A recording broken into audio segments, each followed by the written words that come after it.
Fala pessoal, mais um vídeo do canal Natureza e Biologia, um canal de conhecimentos gerais e curiosidades sobre a natureza e o estudo da vida, que é a biologia.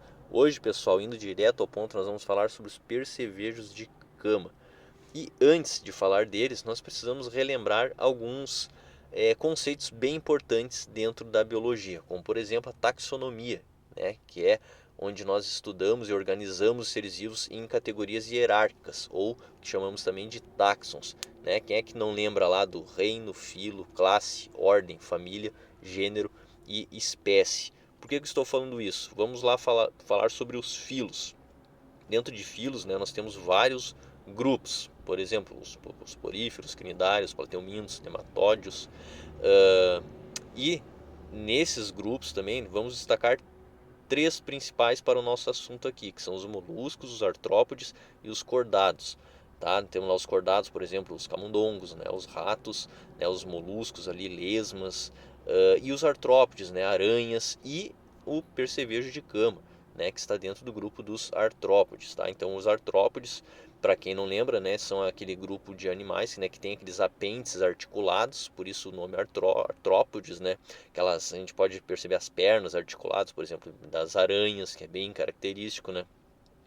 É uma curiosidade, os artrópodes é o maior grupo dentro do reino animal e eles são aqueles animais que possuem exoesqueleto, né? Que é aquele esqueleto externo que muitas vezes nós encontramos em algum jardim, né? Quem até puder aí comentar, dizer que já encontrou, quem aí que talvez ainda não encontrou um exoesqueleto e até ficou na dúvida, né, para saber o que realmente era. Tá? Mas então, pessoal, quando nós falamos de percevejo de cama, nós devemos lembrar que eles são considerados pragas urbanas. E o que é uma praga urbana? Né? Nós consideramos, né, pragas urbanas uma espécie quando ela se encontra, né, numa quantidade tal que danifica ou ameaça seriamente ao homem ou seus interesses. Muitas vezes isso se dá também devido a uma facilidade, né, de reprodução desses animais, um ciclo de vida muito rápido. Né? Lembramos aí das moscas também. E os percevejos de cama, então, sendo considerados umas pragas urbanas, nós devemos lembrar, né, por que muitas vezes devemos controlar as pragas urbanas. Né? Nós temos ali riscos de infecções, risco de contaminação de produtos, comprometimento de marcas, dos próprios produtos também, né, que estão sendo fabricados. E agora falando, né, sobre os percevejos de cama, conhecidos também como bed bugs, tá? O nome científico deles é o Cimex lectularius, né, porque é o percevejo comum, nome comum, que é o que nós vamos falar. Ele tem algumas importância médica, tá? Então aumenta, hoje em dia, assim, nós vamos ver ali o porquê é maior o nível de preocupação com essas espécies. Ele é uma espécie, então, é um animal que ele gera um intenso incômodo durante o sono e há suspeitas de causarem algumas enfermidades de etiologia não infecciosa, como deficiências vitamínicas, alergias, anemia no caso de infestações mais severas, certo? Então ele tem sim uma importância médica, certo? As picadas também deles causam coceiras e reações alérgicas, como eu falei, certo? No campo da dermatologia, inclusive, isso tem um nome, né, que é a chamada simidíase ou dermatose por percevejo, tá bom? Então nós já vimos aqui que eles têm sim uma importância médica. Na história, né, podemos dividir em três períodos ali. 1940, as infestações de percevejo de cama eram comuns, principalmente em locais em condições baixas de desenvolvimento. Na década de 1950, as infestações eram muito raras, principalmente em países desenvolvidos, e atualmente as infestações estão por todo o planeta, principalmente em países desenvolvidos. Né? Por que essa diferença ali da década de 1950? Né? Os fatores contribuem para isso, né? Pode ser ali para esse ressurgimento da praga, pode ser atribuído ao aumento de viagens internacionais, imigrações, existência desses insetos inseticidas também, tá? Entre outros fatores.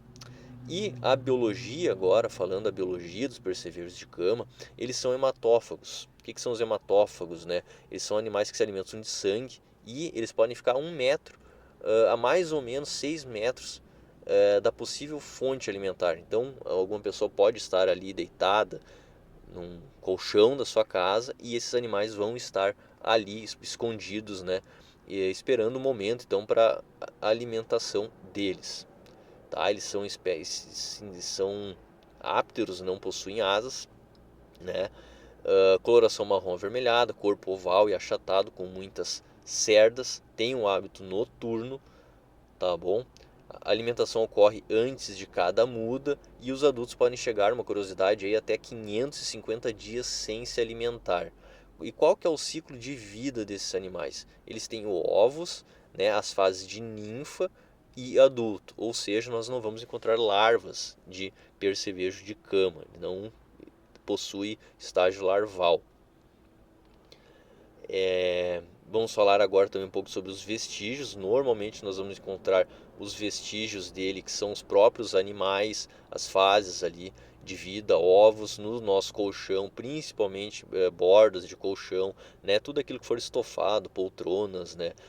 Tapete também pode ser encontrado, sofás, principalmente assim, vamos dizer, por exemplo, né? Um hotel com um carpete, carpete, né?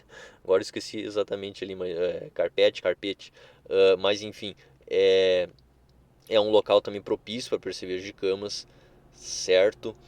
Temos ali então a ter essa atenção maior na cama, sofá e mobílias, como eu falei, e também parede e piso, né, que muitas vezes tem frestas, né, e muitas vezes as frestas estão em rodapés, interruptores de tomada e quadros, que são locais onde esse animal pode estar também.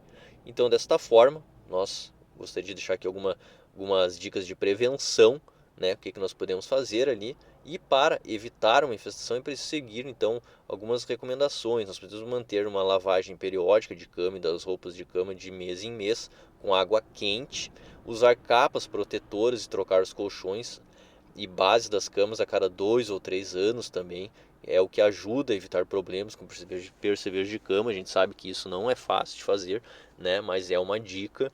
Buracos e frestas são um grande problema, tá bom? Ali, pisos e paredes, como falei, vedar espaços também, onde o animal pode estar se escondendo, tá? Ou seja, eliminar fontes de abrigo onde ele pode depositar os seus ovos, tá? Uma outra coisa também que a gente pode fazer, e aí agora até um nível de prevenção assim, mas também de correção, que seria utilizar aspiradores para limpar tapetes, sofá, poltronas, almofadas e outros objetos acolchoados. Só lembrando, né, que tem que cuidar daí com o descarte, né, daquilo que foi aspirado, né, para a gente colocar, por exemplo, assim, descartar em um recipiente bem fechado, né, para não daqui a pouco deslocar ali uma possível infestação de um local para outro, certo?